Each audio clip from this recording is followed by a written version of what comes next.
In the far reaches of the Perseus Arm, where human maps still showed more darkness than stars, the throne world of Zyrvana shimmered like a jewel of impossible light.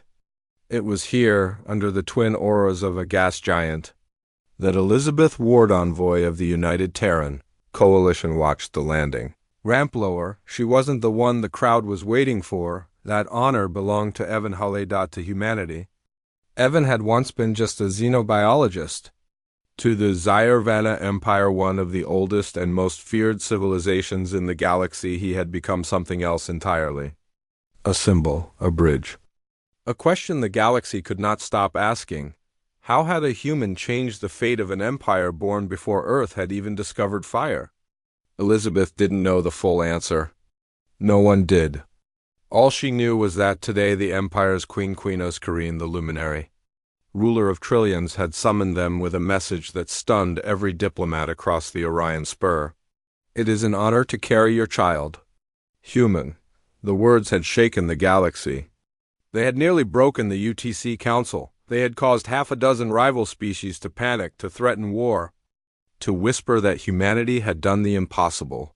They had fathered an heir to the oldest alien throne. As Evan stepped out into the crystalline courtyard, Elizabeth noticed how strangely calm he looked. He had never wanted fame or power.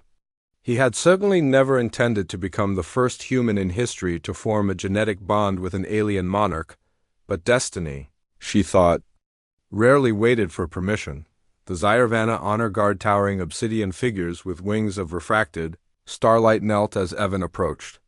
Not bowed, knelt even Elizabeth, who had negotiated with 4 species who considered humans clever.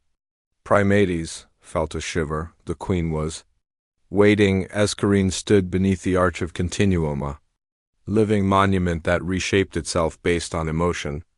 Today it pulsed with hues of solemnity and hope. Her vast bioluminescent form shimmered as she stepped forward. Her eyes, clusters of radiant silver, focused on Evan with unmistakable warmth. Evan Hale, her voice resonated. Layered like a chorus of harmonics, the galaxy trembles because of what we have done. Evan exhaled slowly. I never wanted to cause fear. You have done more than that, the Queen replied. You have shown the galaxy that even the smallest species is capable of reshaping destiny.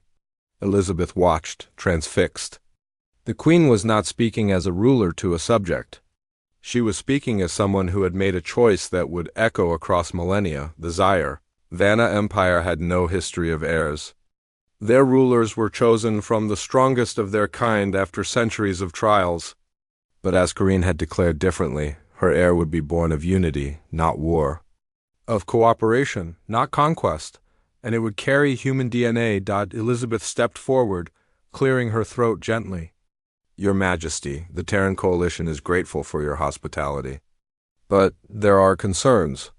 Many species believe this child will become a political weapon. Escarine turned her luminous gaze toward her. And do you believe that? Elizabeth held the Queen's gaze. I believe the galaxy is afraid because it realizes humanity is no longer small. The Queen's wings unfurled, painting the courtyard in spirals of refracted starlight. Humanity, she said softly, has never been small. You only lack the perspective to see it. Evan shifted uneasily. I just did my work. I studied your biology.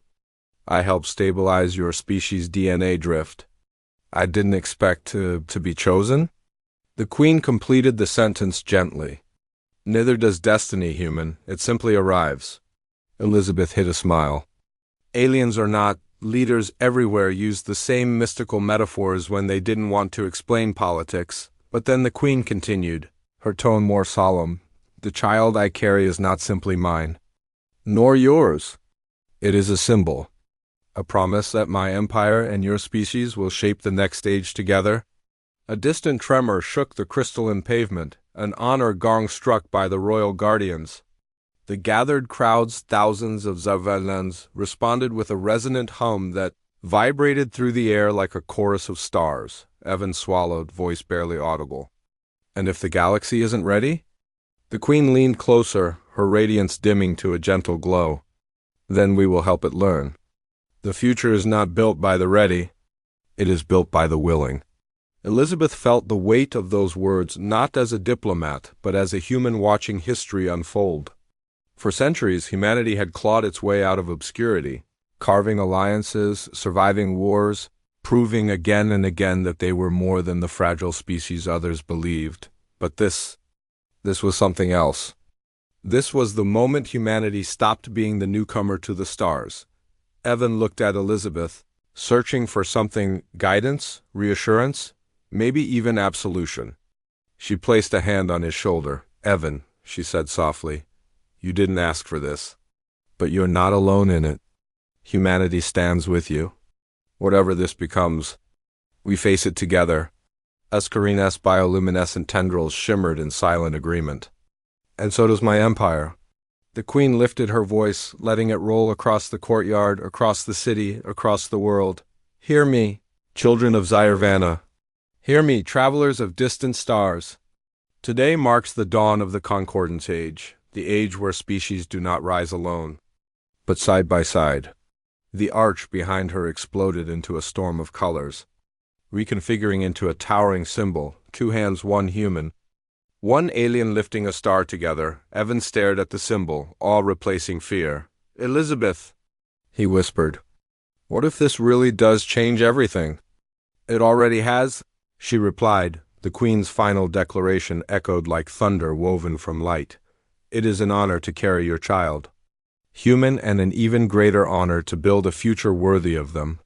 And as the lights of the throne world blazed in response, Elizabeth realized that the galaxy had just entered a new chapter, one written not by the powerful, but by the unexpected. By humans. By Evan. By a child who would one day inherit two civilizations, and by a queen who chose unity over millennia of tradition. For the first time in history, humanity wasn't just reaching for the stars, they were changing them.